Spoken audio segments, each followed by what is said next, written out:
बिस्मिल्लाहिर्रहमानिर्रहीम। खातिन हज़रात, मैं हूँ अख्तर अब्बास और आप सबको मेरा सलाम पहुँचे। इतनी शदीद गर्मी के बाद अल्लाह ताला ने सुबह सुबह ऐसी शानदार नेमत भेजी है, मौसम बिल्कुल जल थल हो गया। ज़िंदगी सारी ऐसे होता है, रात होती है फिर दिन आ जाता है, मुश्किलें होती हैं फिर आसानी आ जाती हैं।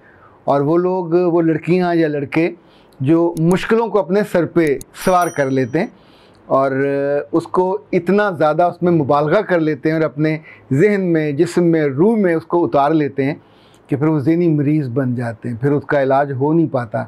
इसलिए कि जैसे जैसे जहन में, यादों में, याददाश्त में जो चीज़ें आप जमा करते जाते हैं वही आपका असासा होता है और उसी से आपकी खुशियाँ और गमियाँ उसका डिसीजन होता है। अच्छा जी, पहले कुछ आपकी कमेंट्स हो जाए। महबूब खां कहते हैं कि लव यू सर जी। मारिया कहती हैं कि सर हमारी ज़िंदगी को बेहतर और रोशन करने का शुक्रिया। बेटा जी बहुत शुक्रिया आपका भी। मीरा वाली ने कहा कि हम तो ये समझे थे कि आप बताने वाले हैं कि औरत मर्द की आंख कब निकालती है, यानी ये वो वाली निकालना समझ रहे हैं कि जो निकाल के गोटियां खेलने वाला। बीबी आपकी ये बीबी हैं या बाबा हैं, आपकी ये आरजू अच्छी नहीं है और अल्लाह आपको आरजू बदलने की तौफीक दे। अच्छा जी, शहनाज एम जी। अच्छा, ये लफ्ज़ तो शहनाज जे से है, लेकिन चूँकि अब इंडिया में वो जे जीम आ गई है तो उससे पूरा स्पेलिंग ही उल्टे सीधे हो गए। वो लिखती हैं कि शुक्रिया आपने ख़वातीन का ज़िक्र किया, क्योंकि गर्मी के हवाले से, क्या कराची में गर्मी इतनी पड़ती है, हमारे मुंबई में तो बारिश हो रही है। मलिक इरफान ने कहा कि सर गूंद कतीरा ठंडे दूध में लेनी है या गर्म में? जी दोनों में नहीं लेनी। गूंद कतीरा को जब भी लेना है, ये बहुत शानदार चीज़ है। इसको अपने पहले पानी में भिगोना रात को, तो सुबह तक ये फूल जाएगी। थोड़ी सी भी डालेंगे, एक एक चम्मच अपने घर के सभी अफराद के निस्बत तनासब से, तो सुबह ये इतनी हो जाएगी। तो अब आप ठंडे दूध में डालें, उसका मिल्क शेक बनाइए, जिस जिस चीज़ में डालेंगे, शरबत में डालेंगे, ये इतनी लजीज और इतनी आपको मज़ा आएगा। लेकिन सबसे अहम ये कि रब ने इसके अंदर जो खूबी रखी है, ये गर्मी को खींचती है और जो जिस्म की गर्मी उसको कम करती है। ये इसका फ़ायदा बहुत ज़्यादा है। अच्छा जी, अब आपको एक दिलचस्प ऑडियो में सुनाना चाह रहा हूँ। अस्सलाम वालेकुम वरहमतुल्लाहि वबरकातुहू। हाँ भाई, कैसे हो? अच्छा, मुझे तो आपसे इतनी बात करनी है, पर कभी करूँ कैसे करूँ और समझ में नहीं आता है।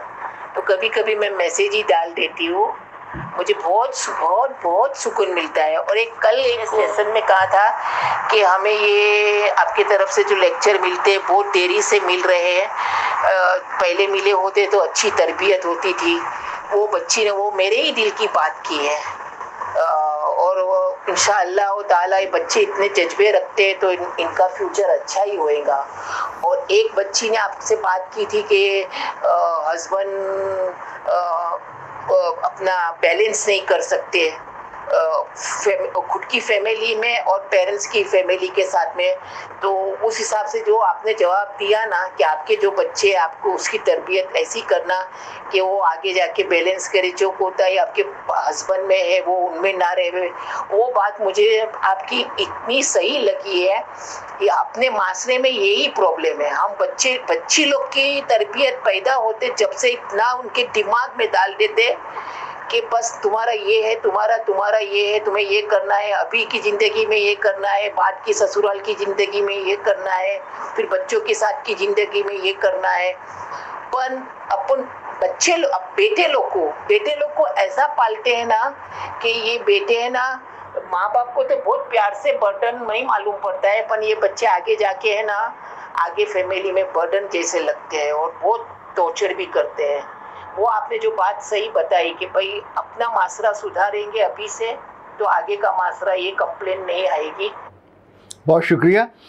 इस तरह के मोहब्बत भरे और अकल भरे मैसेज जब आते हैं तो लिटरली बहुत खुशी होती है। एक बात तो हम सब जानते हैं, चूँकि दुनिया में सबसे खूबसूरत बात अगर कोई हो सकती है तो हमारे रब की होती है। और अल्लाह कहते हैं लैसल इंसाना इल्ला मा सा। इंसान जो भी चाहता है, जो एफ़र्ट करता है, वो उसको मिल जाता है, अल्लाह ताला उसको दे देते हैं। हमारी एफ़र्ट का रुख क्या होता है? लाइक अगर हम कराची जाना चाहते हैं तो कराची वाले ट्रैक पे जाना चाहिए ना, पर हम आमतौर पे सरगोदे वाले ट्रैक पे चल पड़ते हैं और तसव्वुर ये होता है कि वहाँ कराची मिल जाएगी। कराची वहाँ नहीं मिलती। ज़िंदगी में जो सुख चाहिए, जो आराम चाहिए, हम सोचते ये हैं कि दूसरे हमारे लिए उसको फ़राहम करें। दूसरों की ज़िम्मे बिल्कुल ये नहीं है कि आपको सुखी रखें। अपने सुख का, अपने आराम का, अपनी कामयाबी का, अपनी नाकामी का ज़िम्मा तो खुद लेना होता है। इसी तौर पे एक बात जो मैंने ज़िंदगी से सीखी कि अगर हम अपने बेटों को और अपनी बेटियों को स्मार्ट रखना चाहते हैं तो हम उनको सैर करवाएंगे, ज़हनी तौर पे स्मार्ट रखना चाहते हैं तो घर में उनको एक्टिव रखेंगे, इन्वॉल्व करेंगे। अगर आप हम उनको वो दौलेशाह के चूहे बनाना चाहते हैं तो आप उन्हें किसी मामले में इन्वॉल्व नहीं करेंगे, हर बात पे उनको स्नब करेंगे, दबा के रखेंगे।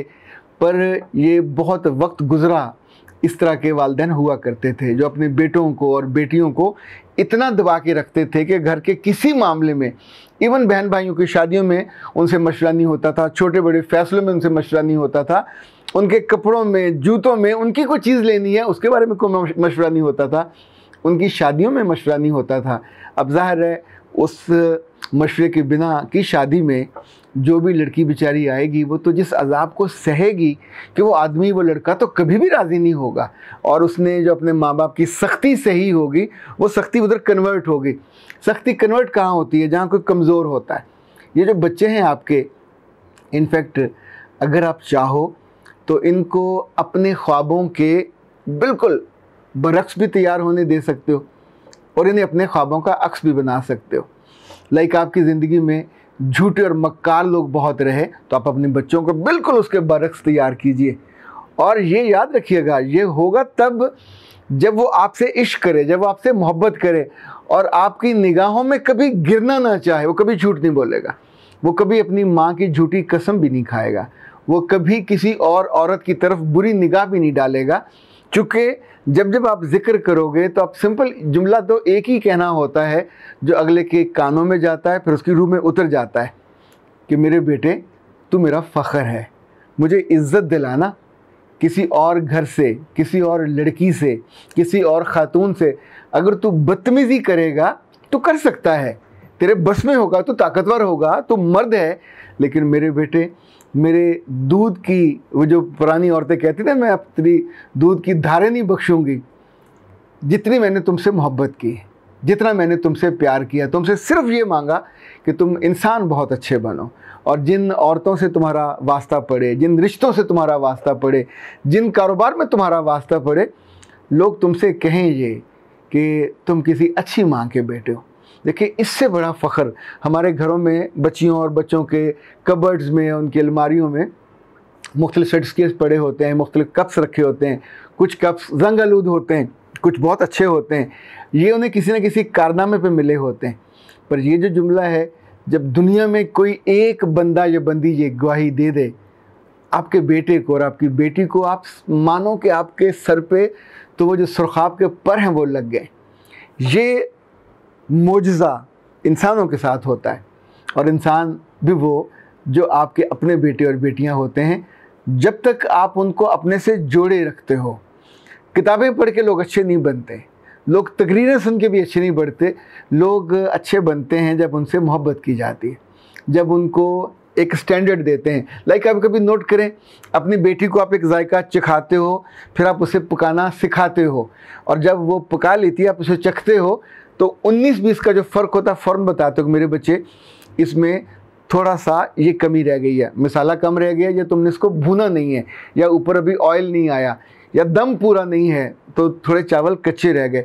ज़िंदगी में भी तो दम आता है, ज़िंदगी भी तो अपने खूबसूरती का एक जो असर है अपनी खुशबू की सूरत में छोड़ती है। हर लड़की, हर औरत, हर मर्द, हर बच्चा दुनिया में इज़्ज़त भी चाहता है, मोहब्बत भी चाहता है, केयर भी चाहता है, पर दूसरों से ही चाहता है। अगर हमारे अपने बेटे और बेटियां, हम थोड़ा सा उनको ट्रेन कर लें और उनको ये रोल मॉडल ख़ुद बन के दिखा दें, या उनकी आंखों में उस ख्वाब को इतना जगा के रोशन कर दें कि तूने मेरा मान बढ़ाना है, तूने मेरा सम्मान, मेरी इज़्ज़त बढ़ानी है, तूने ख़ानदान को आगे लेके चलना है। क्योंकि ख़ानदान, आप तो ज़िंदगी से चले जाओगे, उसके बाद ख़ानदान उसी ने आगे लेके चलना है। तो जिन खूबियों का आपको ज़िंदगी में खूबसूरत और अच्छा लगना हमेशा खुशी देता है, वो खूबियाँ अगर आपके बेटे के अंदर उतर आएँ और उनको वो जीने लग जाए। In fact you need to live those values. जब तक हम उन पे बिलीव नहीं करते, जब तक हम उनको यकीन नहीं करते। पर सबसे मज़े की बात यह है कि मैं बहुत सारे लोगों से मिलता हूँ, तो अक्सर को तो यही इल्म नहीं होता कि उन्हें खुशी होती किस बात से, उनके ज़िंदगी में अच्छा क्या लगता है। जो कि जब भी आप किसी को सफ़र पे भेजोगे तो डेस्टिनेशन तो आप तय करोगे ना कि तुम्हें किस किस मंजिल पे जाके उतरना है। सच्चाई की मोहब्बत पे, एतमाद की मोहब्बत पे, एतबार की मोहब्बत पे, अंदर से गैरत की मोहब्बत पे, इज़्ज़त की मोहब्बत पे, लोगों के साथ हुस्न सलूक की मोहब्बत पे, अच्छे अखलाक की मोहब्बत पे, अल्लाह के साथ बेपनाह मोहब्बत के उस बड़ी जंक्शन पे, नबी सल्लल्लाहु अलैहि वसल्लम से मोहब्बत के जंक्शन पे, इंसानों की भलाई के जंक्शन पे, जितनी भी चीज़ें हैं दुनिया में कामयाबी और आखिरत की कामयाबी, ये सारी चीज़ें आप अपने बच्चों की आंखों में ख्वाबों की तरह जगा दीजिए। ये बहुत मुमकिन है। किसी टीचर से, इवन कुरान टीचर से, स्कूल टीचर से जब हम तवक्को रख के बैठ जाते हैं कि वो सिखाएगा, तो उसका स्टेक नहीं है ये, he is not a stakeholder. वो मुलाजिम है उतने घंटों का, उसने वो काम करना है जो उसको अच्छा लगता है या जिस वजह से उसको तनख्वाह मिलती रहती है। पर आपको तो तनख्वाह नहीं चाहिए, आपको तो अपनी ज़िंदगी में सदका जारिया चाहिए। आपको अपनी ज़िंदगी में अपने बच्चों की तरफ से सुख, आराम और वो दुआ चाहिए जो ठंडी हवा की तरह आपको लगे और आपको यहाँ से जाने के बाद भी आसूदा रखे। अख्तर अब्बास को इजाज़त दीजिए। अस्सलाम वालेकुम।